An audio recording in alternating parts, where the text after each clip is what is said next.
ఏం జరిగింది అసలు? ఏమైంది అసలు? ఎవరు తీసిరు?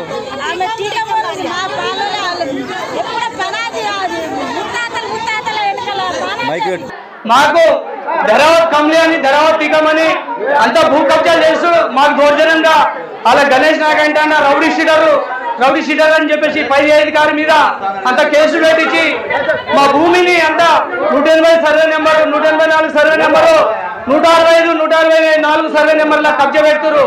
4 ఎకరాలు 10 గుంటలు కబ్జా పెట్టిరు. గుర్రాలండి గ్రామము మంగళనాయక్ తండ మొత్తం దోపిడిగా ఎవరిని పడితే వాళ్ళని కేసులు పెట్టి బెదిరించి భూమిని కబ్జా పెడుతురు. అందుకని మేము తహసీల్దార్ రిక్వెస్ట్ ఏంటంటే మా భూమిని మాకు ల్యాండ్ని మాకు ఇప్పించాలని చెప్పేసి దయచేసి మేము కోరుతా ఉన్నాం.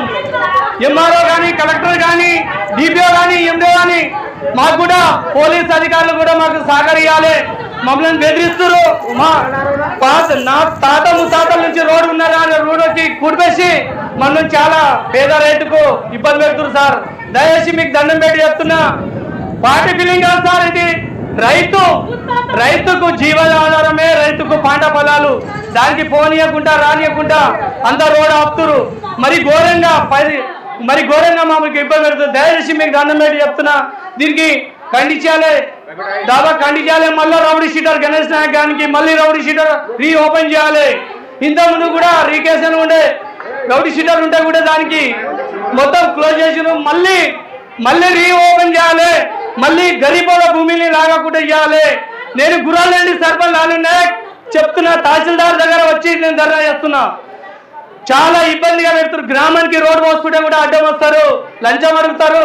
చాలా దోపిడిగా మమ్మల్ని ఇబ్బంది పెడతారు. అయ్యా దండం పెట్టి చెప్తున్నా, ఈ ఖండియాలే మీరు మాకు ఈ పేద రైతులకు సహకరించి మా ఈ సభ మూసినది మషమాటికి దారికు మీరు సహకరియాలని చెప్పేసి నేను మనవిస్తున్నా సార్.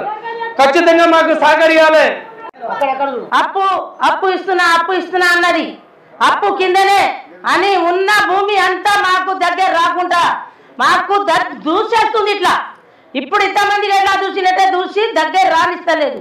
పంట వేసిన పంటలు మేపింది, బావి ఉంటే బావి గుడిపింది, బోర్ వేపిస్తే బోర్ మలుపుంది.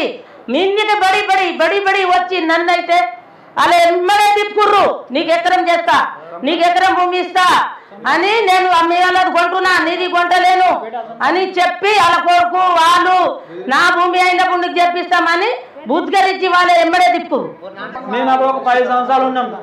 10 సంవత్సరాలు ఉన్నప్పుడు మా అమ్మాయిను వాళ్ళు తాపిచ్చుడు తినిపించుడు చేసిర్రు.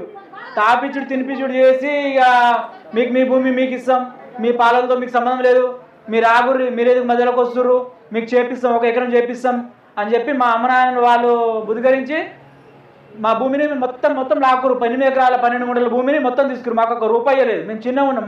మా సంతకాలు లేవు, మా తమ్ముళ్ళు లేవు, మా అన్న లేదు, ఎవరి సంతకాలు లేకుండా 8 ఎకరాల భూమిని దౌర్జంగా ఆక్రమించుకురు. వాళ్ళు 1 లక్ష రూపాయలు గీట మాకు ఇవ్వకుండా మా భూమిని మొత్తం లాక్కురు. వాళ్ళ చిన్న కొడుకు గణేష్ నాయక్ రౌడీ షీటర్ అని చెప్పి నాకు ఫోన్ చేసి, నువ్వు ఎక్కువ ఏమైనా చేస్తే నీకు మర్డర్ చేస్తా, చంపేస్తాను బెదిరించి మా భూమిని మొత్తం లాక్కున్నారు. అది రిజిస్ట్రేషన్ అయ్యి ఒక 5-6 సంవత్సరాలు, ఒక 10 సంవత్సరాలు గిట కాలేదు. ఇప్పుడు మా తండవాసులు ఏమంటారు అంటే, భూమి అమ్మిరు, మీరు బాట అమ్మిర్రా, మీరు మా బతుకులలో మన్ను కొడతారా అని చెప్పి మా తండవాసులు అందరూ మమ్మల్ని కొట్టడానికి వస్తారు. మా ఇల్లు వల్ల కొడుతురు, మమ్మల్ని కొడుతురు వాళ్ళు. మాకు ఇంటికా ఊరి కాడ నుంచి మాకు సమస్య ఎదుర్కోవాల్సి వస్తుంది, బయట నుంచి సమస్యను ఎదుర్కోవాల్సి వస్తుంది. మొన్న చేసినాం, కంప్లైంట్ చేసినాము, ఇచ్చిండి.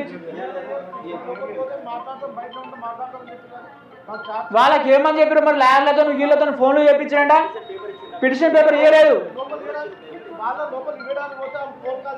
ఫోన్ కాల్ చేసి సార్ గారిని కన్వీనెన్స్ చేసి వాళ్ళు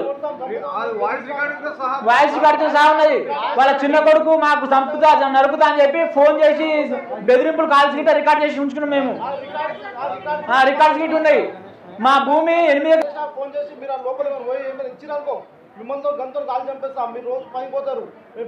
ఎక్కడ పట్టుకోవాలి అక్కడ పట్టుకొని మిమ్మల్ని చంపేస్తా అని బెదిరింపులు చేస్తుడు.